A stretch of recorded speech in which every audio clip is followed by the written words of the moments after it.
I'd be remiss if I didn't throw this question at you, and I have to every candidate.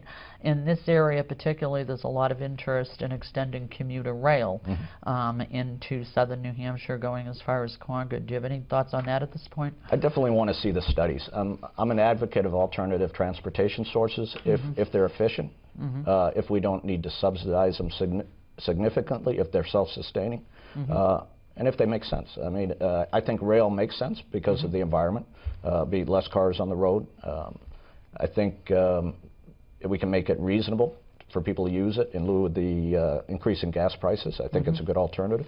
So it's something to look at. I wouldn't be an immediate advocate for it, but I want to see the studies and see if we can make it efficient. Particularly if there's going to be a taxpayer impact. Exactly. Yeah, exactly. To keep it subsidized. Yeah. I couldn't be more against putting more of a burden on the taxpayer because I'm one of those taxpayers. I'm one of the common people. So anything that's increased, I suffer the same things that the individuals feel. So I'm not a tax and run Democrat, as some have played me up to be, but I am a middle of the road Democrat, and I look at all options. You know, for those that espouse the tax pledge and that they're not, those options are off the table. Leads me to believe that they're not looking at all possibilities. Can we bump over to health care a little bit? Sure. Now, you're a Democrat, so I do have to ask you, do you think that the state should join the federal lawsuit with other states to remove New Hampshire participation in Obamacare? You know, unfortunately, I think a lot of people are against it because it's called Obamacare, and there's a demographic... Well, all right, we'll leave the Obama part off. Okay, but... I think inherently it's a good plan. I think it was rushed. I think it could have been a better plan. People are scared because they associate that type of plan with increased cost to every individual, but it's not. If they truly read the plan, it's to the wealthier taxpayers, 200,000 I believe and above. What I read, it might be 250. But it's not going to affect the lower income demographic. And then it's going to benefit the people that don't have the umbrella to, you know, for the appropriate care. And that's what we needed. It hasn't existed in our system. People were getting neglected. They were being delayed. And this is going to facilitate that and allow coverage of people that weren't covered before.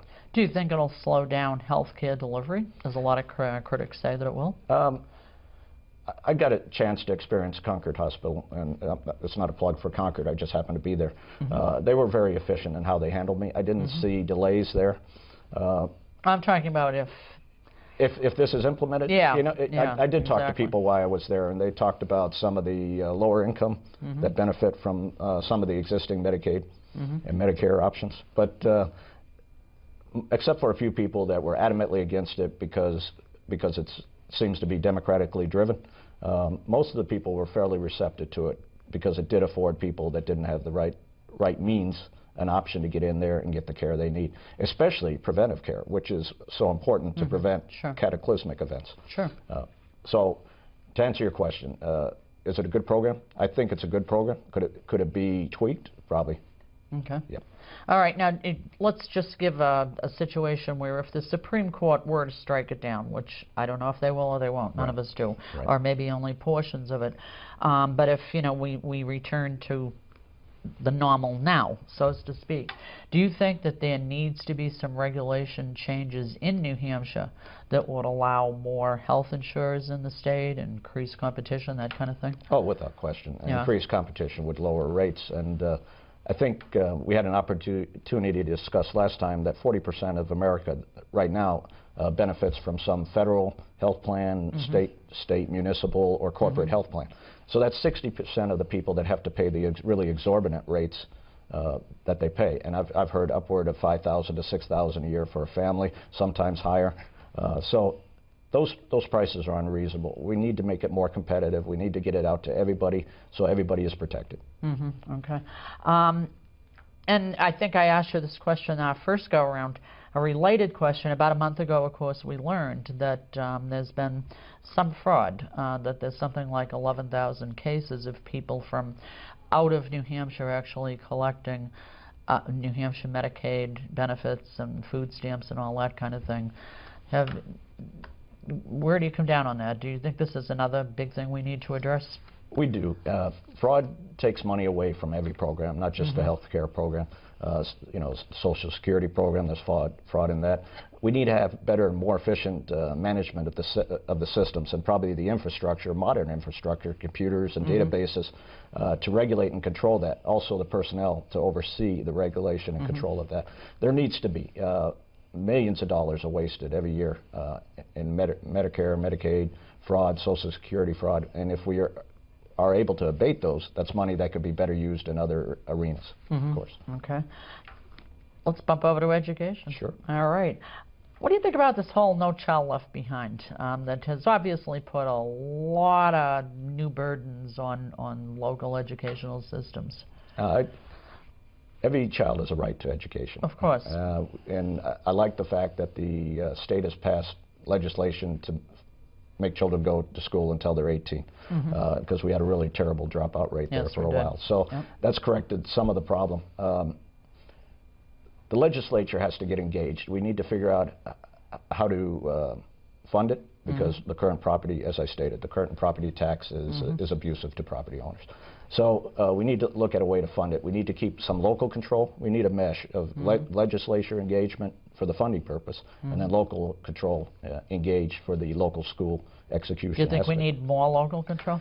You know, I'd like to see some more local control, but I want to see the right people advocating the right stuff. So, you know, there's obviously people out there that have the background and those that don't, and I'd like to see the right people advocating at the local level.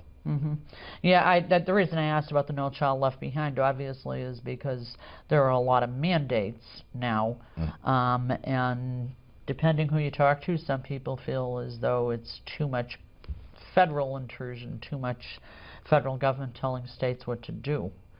And I have mixed feelings on it, and I'm kind of guessing you might a little bit too. I do as well.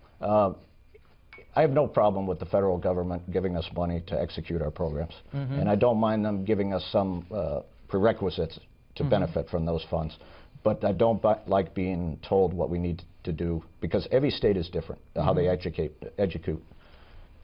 funds. And so to answer your question, less federal involvement, more state involvement, and then the right form of sourcing, funding sourcing for education.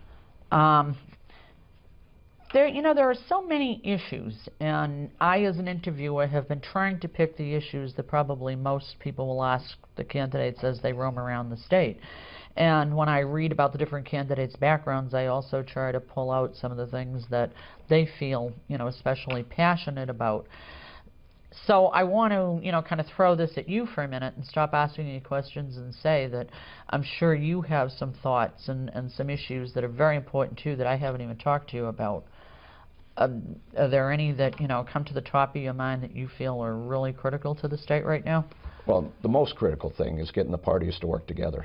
There's been a lot of dissension in the legislature. It's obvious. It's out in the media. You can hear some of the rhetoric in some of my candidates, my opponents. I don't like the term opponents, but some of my fellow candidates. But you know what I don't like is when media separates blue and red. It should be red, white, and blue. It shouldn't be the separation of the two. We should come together, and it should be in the best interest for the residents of New Hampshire, not for special interests, not for personal interests, not for a party agenda. So that's the biggest issue, is getting people to collaborate and come together for consensus. The second issue, the big one, is property tax. That has to be addressed, and that's going to be in the forefront if I'm elected. So we're going to look at how we can abate some of the property tax. We're going to look at funding alternatives. I'm not a tax and run Democrat, as it's been labeled, but I am a rational Democrat, and there has to be funding sources. We've had a Band-Aid of federal stimulus for the last few years. We have. That's not going to last. So we need to figure out where our money's coming from. Do you think that there's been, over the past few months, particularly in New Hampshire, way too much emphasis on some of the social issues? Or do you think that there are things that people really have put to the top of the pile, so to speak? Social issues are important. I mean, we need to protect the life, liberty, and pursuit of happiness. And the liberties of individuals are very important. We need to make sure people are protected. We need to make sure that they have the outlets, medical outlets, educational outlets. So it's important that we protect the social issues. There needs to be a balance of social issues and then state, federal, and corporate issues. And we can do that to the benefit of all. It's just a matter of getting everybody to work together instead of against each other. Quick question, because I have to ask you this one because of your military background and police training and all the rest. As we all know, unfortunately, there has been kind of a real spate of violence issues lately in New Hampshire, a lot of them involving guns, particularly the tragic case with the loss of police officers. And what do you think? Do you think this is now an issue that we need to look at more in New Hampshire? I mean, you know, now they can bring guns into the State House, and we recently had a legislator have his fall out of his holster during a hearing. Right. Any thoughts on that? Well, there's two aspects to that. One's crime and public safety. The other one is guns and what is rational. Crime and public safety, we can see trends across America increasing. More cops were killed last year than had been killed in any one year, 15 years previous. The trend this year doesn't look very favorable. Any downturn in economy, there's significant changes in crime. People become more desperate. I understand you had a recent bank robbery here in the area. Yeah, we did yesterday. So those types of things are increasing. So we need to have adequate, police forces. We have to have adequate first responders, firefighters, medical. So those things are very important. And I'm going to be very hard on crime. There's not going to be any secret with my background. I'm going to be hard on crime. A little less or a little more liberal on some of the victimless crimes, but the ones that really impact people, I'm going to be hard on, including white collar, which means I'm going to look across the state to see where there is fraud within the state as well. So the second aspect to that is the gun issue, and there's a rational environment where guns should be, and one where there shouldn't be. The attempt to pass legislation to put it on university campuses floors me. The reason we have a safe nation is not because everybody carries a gun. It's because we have good law enforcement. And it could be a little bit better, I won't deny that, and sometimes criminals get the advantage over an innocent individual. But we don't want to put more guns out there, especially in the wrong environments. And sometimes some of the people carrying guns shouldn't be carrying guns. And I think some of those legislatures should not be carrying guns. Glad to hear you say that. Well, the clock is running down, as you can see. We don't have much time. So what I'd like you to do is look right at the camera over there and tell everybody who will see this show why they need to vote for you, Bill Kennedy, for governor. Well, I'm the middle-of-the-road guy. I'm the common man. I feel the same pains the voters feel. Some people will disassociate myself from them because they're in a different demographic, and that's fine. I think I'm fair. I think I'm reasonable. My pursuit is going to be for balanced government, fiscal responsibility, collaboration, bringing everybody together. We need to work together. That's paramount because I call what happened the last few years the politics of obstructionism. And all it is a party agenda to prevent the successes of one party just by downplaying, positive initiatives. And that's at the expense of the New Hampshire voter. So that's the big one. Obviously, I've already hit hard the property tax issue. And you did mention that I said almost criminal. We're taxing people to the point where it's, 2.5% of their property value. That's unrealistic, and if you look nationally, it borders on criminal. I've talked to many people where the property tax assessments have gone down, property assessments have gone down, but their taxes increased 20%. I mean, how can we continue doing that and be fair to the property owners? Not to mention it's the American dream, and many young people can't afford it because of the property tax. So that's another issue. And then bottom line is just to make sure our New Hampshire residents are protected. Champion of the people, I am the people. Lincoln said a government of, by, and for the people, and that's where it needs to be. Not of special interest, not of personal interest, not of party agenda, and that's where I'm going to be. I'm going to represent the common man. Fantastic.